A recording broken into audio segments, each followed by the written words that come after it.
2012년 제1회 시험을 시행한 변호사 시험이 어느덧 13회를 맞이한 가운데 올해로써 16년째에 접어든 로스쿨 제도는 국내 유일 법조인 양성기관으로 자리매김했습니다. 이번 주 로포커스, 로스쿨의 탄생 배경부터 문제점, 개선해야 될 것은 뭐가 있는지 짚어봤습니다. 이번 주 앞으로에서는 배현진 국민의힘 의원을 습격한 피습범이 중학생으로 알려지면서 이에 대한 처벌과 수사 진행 상황은 어떤지 알아보고 변호사들의 검사 법관 평가 제도에 대해 살펴봤습니다.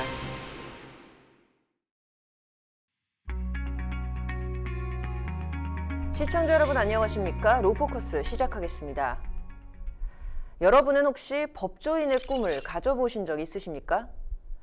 가난한 집안에서 태어났지만 굴하지 않고 공부에 매진해 높은 지위에 올랐다는 스토리를 예전에는 종종 찾아볼 수 있었는데요.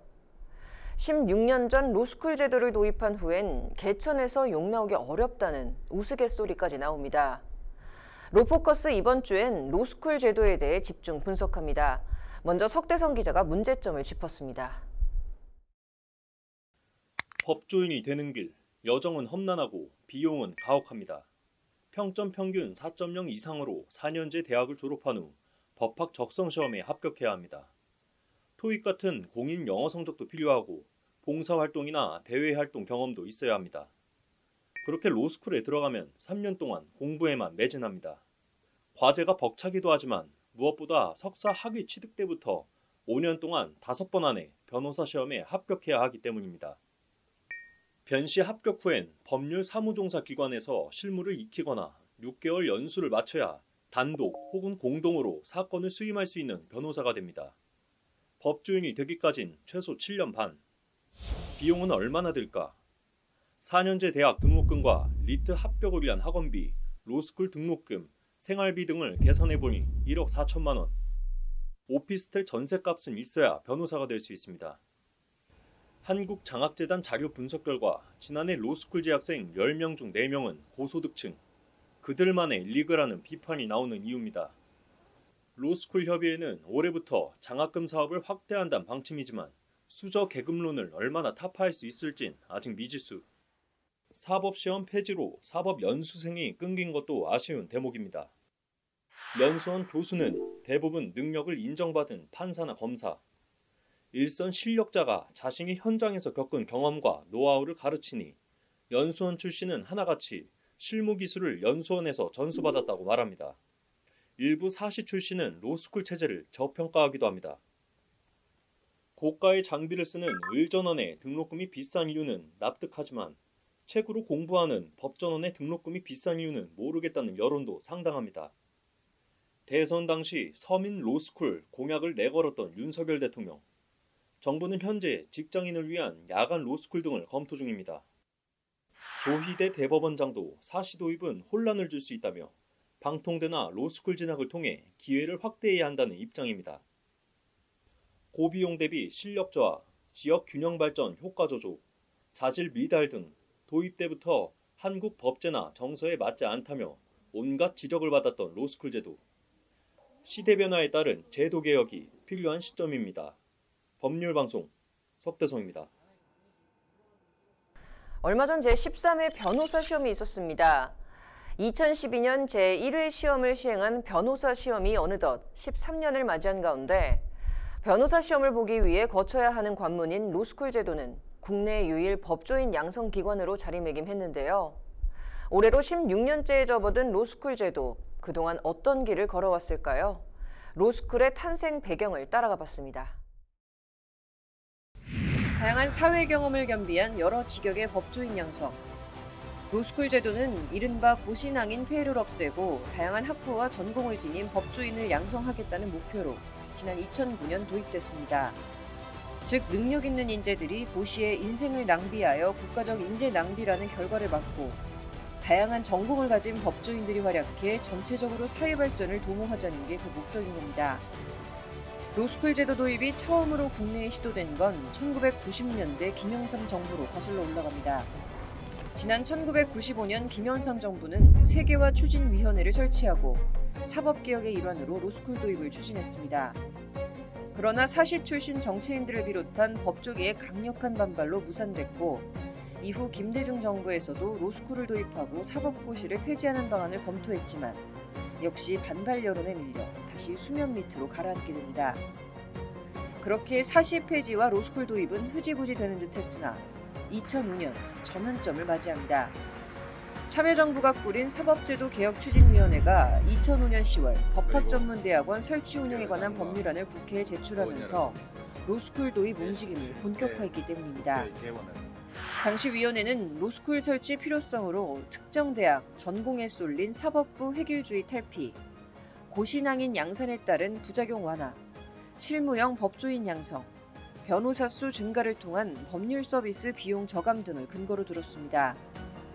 정부가 추진한 일명 법학전문대학원 설치법은 2007년 진통 끝에 국회의장 직권 상정으로 국회를 통과하게 됩니다.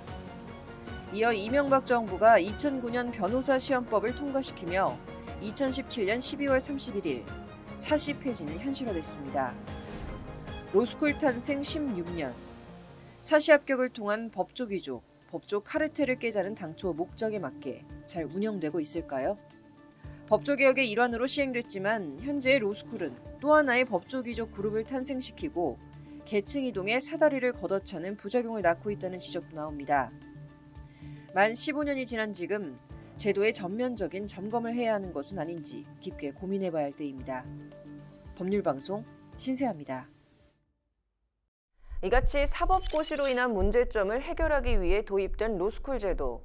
그러나 앞선 리포트에서 보셨듯 이 로스쿨 제도에도 아쉬움을 나타내는 목소리는 이어지고 있는데요. 관련 전문가들에게 개선점을 비롯한 로스쿨 미래에 대해 물어봤습니다. 신예림 기자가 전합니다. 로스쿨의 입시 학원화, 비싼 학비, 사법연수원에 비해 아쉬운 실무교육, 로스쿨 제도의 문제점을 제기하는 이들의 공통된 목소리입니다. 원래 로스쿨 제도 취지가 그냥 실무가를 양성하는 대학원이지 않습니까? 연수원을 폐지했고 시험만 합격하면 이제 변호사 자격이 주어지고 바로 이렇게 실무를 할 수 있는 능력을 갖춘 인재를 양성하자는 거였는데 학문으로서의 그런 법학만 계속 가르치고 있고 검사 출신이나 판사 출신이라면 변호사 자격이 있는 그런 실무가들이 교수의 주축이 되어야 하는데 그게 아니에요. 다만 로스쿨의 높은 학비에 대해서는 장학제도 활용을 대안으로 제시했습니다. 소득 분위라고 하죠. 이 소득 분위가 실제랑 보여지는 거랑 좀 달라져서 저는 이런 장학금에 대한 혜택을 못 받았는데 장학 제도가 있기 때문에 과도한 이런 학비에 대한 부담은 좀 덜어진다고는 생각은 듭니다. 이상경 법학전문대학원 협의회 이사장 역시 로스쿨 비용 자체가 핵심 문제는 아니라고 답했습니다. 현재 경제적으로 어려운 학생들을 위한 장학제도가 마련돼 있다며 올해부터 장학금 사업을 더욱 확대한다는 계획도 밝혔습니다. 20%, 즉 1,200명이 전액 장학금을 받고 있습니다. 돈이 없으면 오히려 그 꿈을 실현할 수 있는 그런 기회를 저희가 더 마련해 드리려고 노력하고 있기 때문에 로스쿨 오시면 됩니다. 로스쿨의 학비가 비싸다 이러기 전에 장학금 제도가 어떻게 이루어지고 있는지, 그리고 경제적으로 어려운 분들이 어떻게 로스쿨에 들어와서 그 꿈을 실현하고 있는지를 먼저 봐주시면, 살펴봐 주시면 감사하겠다, 이런 말씀을 꼭 드리고 싶고요. 이 이사장은 제기되는 문제점들의 근본적인 원인으로 변호사 시험의 낮은 합격률을 꼽았습니다. 치열한 경쟁률을 뚫고 로스쿨에 들어왔지만 변호사 시험 합격률은 절반에 그쳐 학생들이 입학하자마자 또 다른 경쟁에 내몰린다는 것입니다. 학생들이 변호사 시험에 매몰될수록 자연스레 과목이 편중되고 특성화 교육은 외면받게 된다는 설명. 이는 결국 로스쿨의 입시 학원화를 야기하고 고시낭인에서 변호사 시험 낭인으로 단어만 바뀔 뿐이라는 지적입니다. 지금은 우리가 변호사 시험 합격의 학생들이 모든 것을 다 쏟아붓고 있기 때문에 필요한 전문 교육, 필요한 특성화 교육 이런 건 일체 관심을 두지 못하는 상황입니다. 변호사 시험 준비만 하다 보니까 이게 학원처럼 변질되어 가고 있습니다. 변호사 시험 과목이 아닌 과목은 듣지도 않고 폐강이 되고 또 학생들은 기피하게 되고요. 그것은 바로 변호사 시험의 합격률이 50%로 떨어졌기 때문이다. 이러한 문제점을 해결할 방안으로는 변시 합격률 제고를 통한 자격시험화를 제시했습니다. 변호사 시험 합격자 수 제한을 풀어 로스쿨 교육을 받은 학생들이라면 누구나 변호사 자격을 갖출 수 있도록 해야 한다는 것입니다.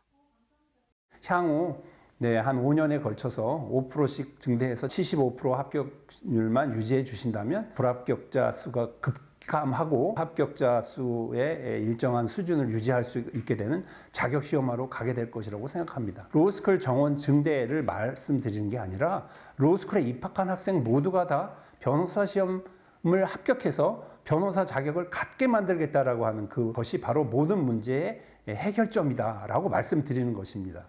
그것을 통해서 우리가 교육제도도 정상화하고 또 학생들에게 필요한 실무 교육도 얼마든지 더 강화시킬 수 있습니다. 어느덧 제도 도입 16주년을 맞은 로스쿨.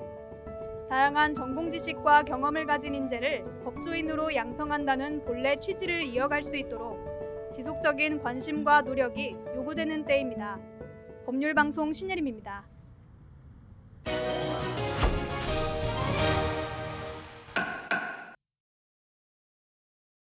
한 주간 이슈를 알아보는 앞으로 코너에선 이번 주 가장 화제였던 배현진 피습 사건에 대해서 알아보고 대한변협의 검사평가제도와 또 법관평가제도에 대해서 다뤄보도록 하겠습니다. 양혜석 변호사 모셨습니다. 변호사님 어서 오세요. 네, 가장 먼저 좀 얘기 나눌 게 뜨거운 감자였습니다. 이 이재명 더불어민주당 대표 피습에 이어서 이 배현진 국민의힘 의원의 피습 사건도 일어났는데요. 이거 사건 개요부터 좀 말씀해 주시죠. 네, 지난 1월 25일 서울 강남구 신사동의 한 건물에서 배현진 의원이 기한으로부터 습격을 당하였습니다.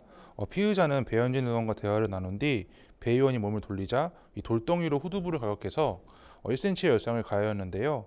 경찰 발표에 의하면 피의자는 만 15세의 중학생으로서 체포된 뒤 응급 입원 조치가 되었다가 현재는 보호자의 동의를 받아 보호 입원으로 전환된 상태입니다. 현재 경찰은 범행 동기나 공범 여부 등을 파악하기 위해서 피의자 부모에 대한 조사나 주거지 압수수색 등의 수사를 진행하고 있습니다. 조만간 사전 계획 여부 등 이런 수사 결과가 발표될 것으로 보입니다. 일단 수사 결과를 지켜봐야 될 것 같은데요. 이 이재명 대표 사건 이후에 한 달도 안 돼서 또다시 이 정치인 피습 사건이 일어났습니다. 좀 경찰이나 수사기관 반응 어떻습니까? 이 경찰은 철저한 수사와는 별개로 정치인에 대한 신변 보호를 강화하기로 하였습니다. 윤희근 경찰청장은 지난 29일 국회에서 경찰청과 각 정당 간 신변 보호 강화 태스크포스를 만들어서 위험 상황 및 대비와 관련된 정보를 공유하고 모방 범죄나 유사 사례 재발 방지를 위하여 순찰 및 유세 현장 안전 확보를 강화하기로 하였습니다.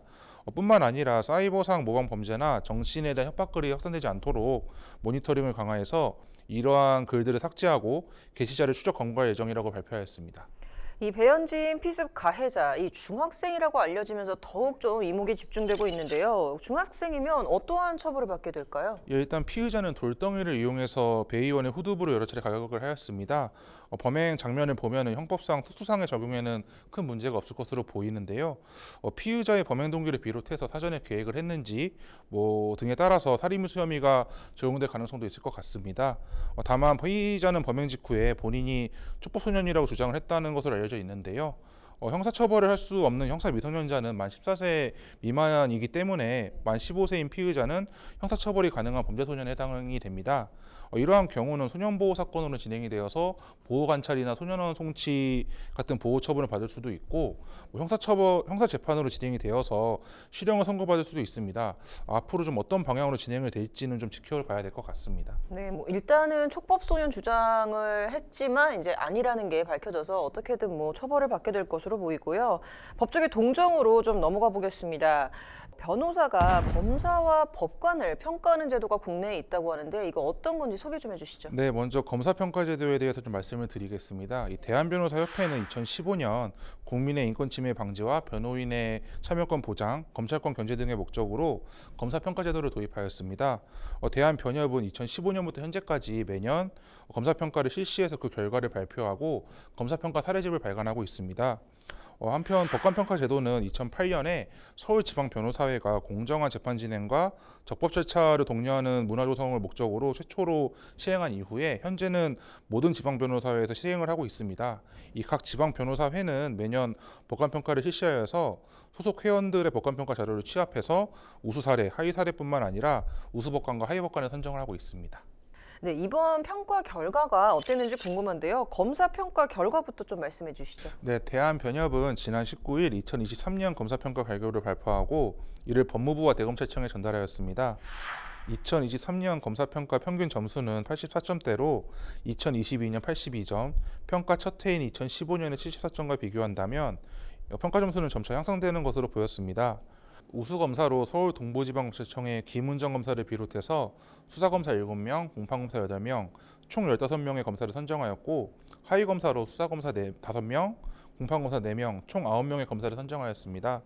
우수 사례로는 실체적 진실을 발견하기 위해 노력하거나 공정하고 신속하게 수사를 진행하고 사건을 합리적으로 해결하는 경우 등이 선정되었고 문제 사례로는 기록에 대한 검토 부실, 부적절한 발언 등이 선정되었습니다. 네, 그렇다면 이번에 법관 평가는 좀 어땠는지 결과 말씀해 주시죠. 예, 일단 법관 평가는 각 지방변호사회가 평가 결과를 발표하고 있습니다. 서울지방변호사회는 지난 5일 2023년도 법관 평가 결과를 발표했는데요. 서울변회는 올해 평균 95점 이상을 받은 우수법관 109명을 발표하였습니다. 또한 우수 사례들로는 치우침 없는 충실한 심리, 소송 지휘권의 적절한 행사, 실체적 진실 발견을 위한 적극적인 노력, 철저한 재판 준비 등이 있었습니다. 반면 하위법관은 10명 이상의 변호사들이 평균 최하위 점수를 준 13명이 선정이 되었는데요. 문제 사례로는 고압적인 언행, 불공정한 재판 진행, 재판 사건의 지연, 독단적이고 불합리한 소송 지휘, 부실한 판결문 등이 있었습니다. 특히 하위법관에는 2008년부터 2023년까지 총 7차례 선정된 법관뿐만 아니라 최근 5년간 3차례 하위법관으로 선정된 법관도 있었습니다. 특히 검사평가나 법관평가에서 문제되는 사례들이 반복해서 선정되는 경우가 존재하는데요. 이러한 문제점들은 좀 법원과 검찰에서 개선하려는 노력이 필요할 것으로 보이고 이를 통해서 공정하고 합리적인 수사와 재판이 진행될 것으로 생각이 됩니다. 네, 좀 이 같은 평가 제도는 더 법조계의 내부 자정 능력을 강화시켜주는 역할을 할 것 같아서 좀 긍정적으로 보입니다. 이번 주 여기까지 듣도록 하겠습니다. 감사합니다.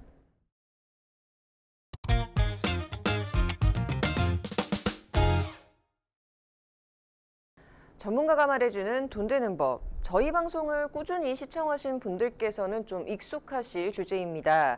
온라인 투자 연계 금융법, 이른바 온투업의 건전한 성장을 지원하겠다는 주제로 지난달 24일 금융위원회가 보도자료를 내놓으면서 규제 개선 방안도 발표를 했었는데요. 오늘은 이 온투업의 규제 개선 방안, 어떤 게 문제였고 또 어떤 게 바뀌는지, 또 개선되어야 할 점은 무엇인지에 대해서 구체적인 얘기 나눠보도록 하겠습니다. 변호사님 어서 오십시오. 네. 세무사님 어서 오세요. 네, 안녕하세요. 네, 이거는 이제 저도 약간 이 온투업이라는 단어가 굉장히 익숙해지면서 제가 전문가가 된 느낌인데요.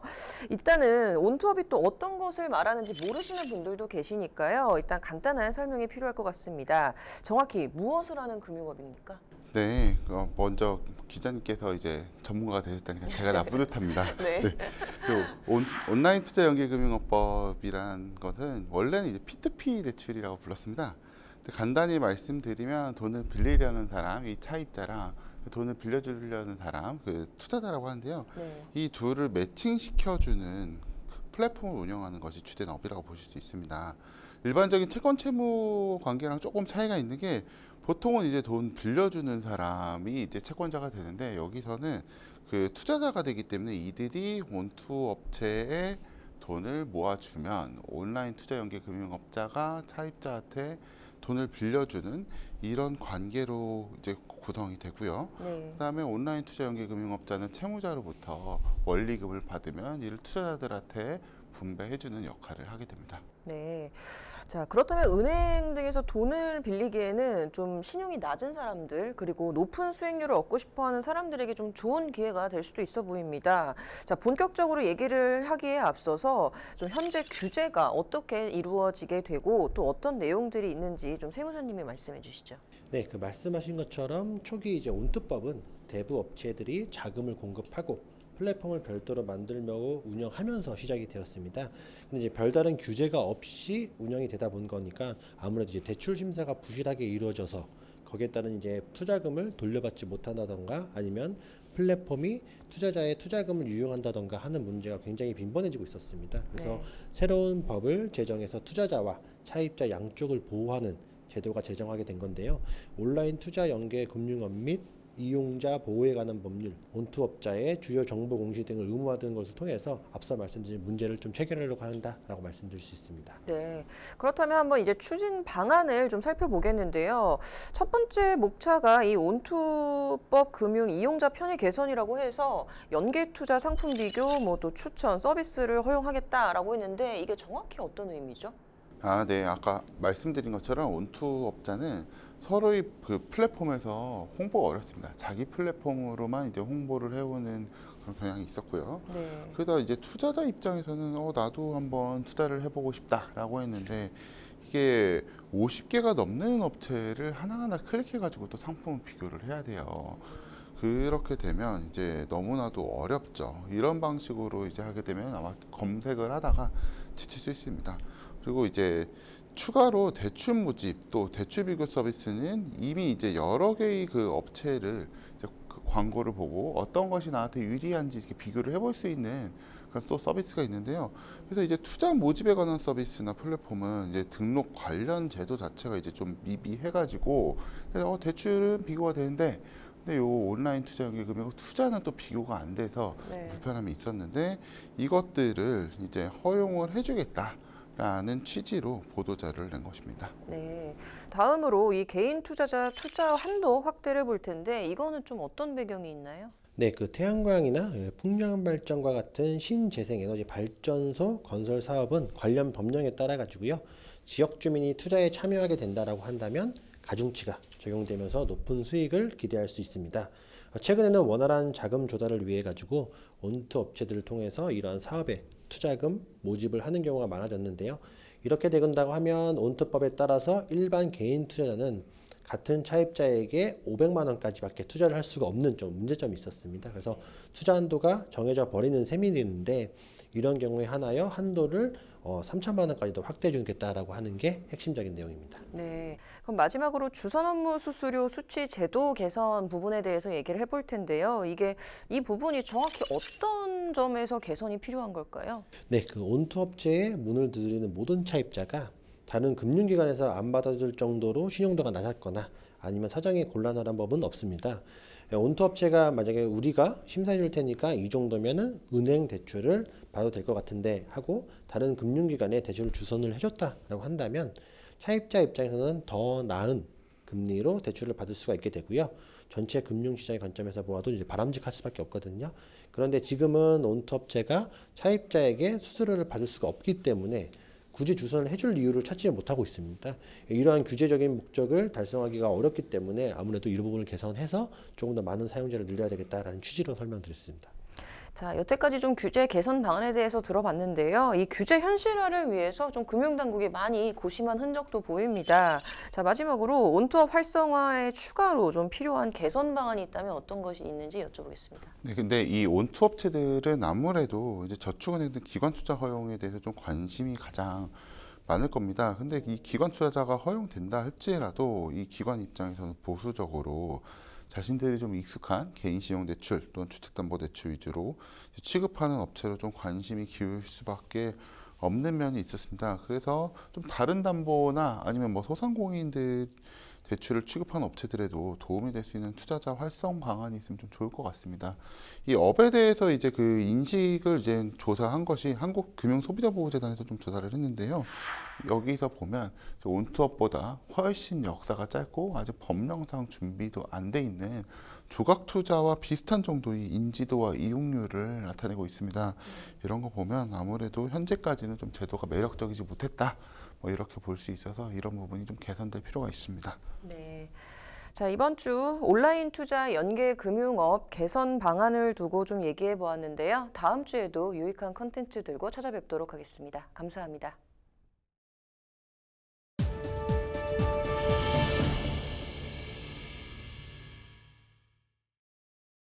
이번 주 로포커스 여기까지입니다. 시청해 주셔서 고맙습니다.